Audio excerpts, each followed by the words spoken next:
Assalamu alaikum wa rahmatullahi ta'ala wa barakatuhu. Barkanmu da sake saduwa a cikin labaran na duniya daga nan AIZ TV Hausa. Idan yanzu ka fara ziyarar wannan kafa namu mai albarka, ka danna mana subscribe, sannan ka danna ƙararrawar sanarwa domin sanar da kai a duk lokacin da muka ɗaura bidiyo. A cikin labaran namu na yau za ku ji cewa shugaban gidauniyar nan ta ceton ƙasa ta gudanar da wani ziyara wanda ta gudanar da shi tare da ministan kula da gine-gine da kuma harkokin gadare na ƙasa, wanda sun je ne su ga yanayin yadda gadaren yake gudana. Ta gudanar da wannan ziyara ne a Gwadebere, inda aka je aka duba wannan gadare da ake yin shi,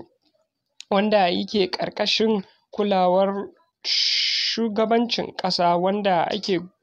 yin shi domin a samar ma ƙasa da abinci. A wannan ziyara da suka gudanar, an samu ganawa da wani babban manomi da yake wurin, inda ya ba da bayanai dangane da abubuwan da suke nomawa kala daban-daban, inda kuma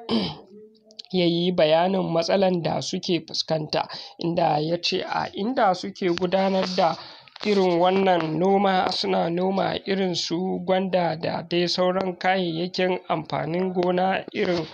kuɓewa da dai sauransu. Ya bayyana babban matsalan da suke fuskanta shine na ambaliyar ruwa da take shafar wannan gonaki nasu, inda ruwa idan ya kai ruwa yakan yi ambaliya daga wannan gadare, inda sukan yi ƙoƙari su sanya buhunhuna, amma idan ruwan ya zo yakan kwashe wannan buhunhuna gabaki ɗaya.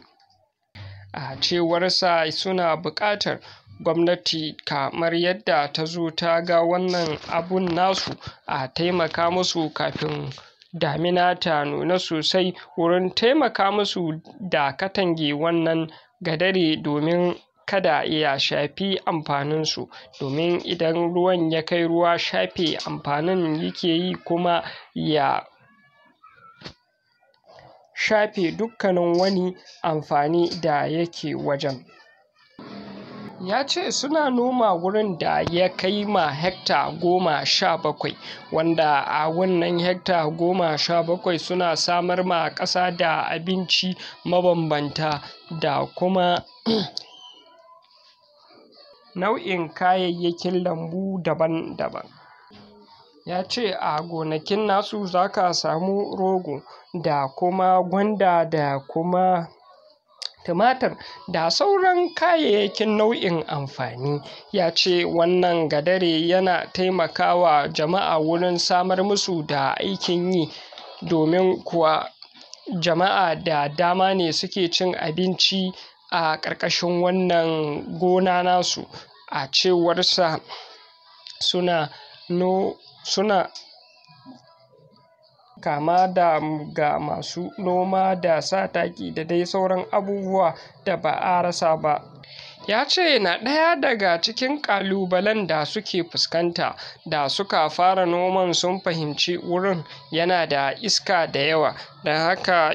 yana karkaɗe 'ya'yan amfanin da kuma furanni da suka fito na amfanin. Tabbas wajen in ka duba za ka gan shi ya yi ban sha'awa da kuma ƙayatarwa, sai dai kamar yadda suka buƙata, suna buƙatar gwamnati ta taimaka musu wurin gyara wannan gadare kafin damina ta kankama.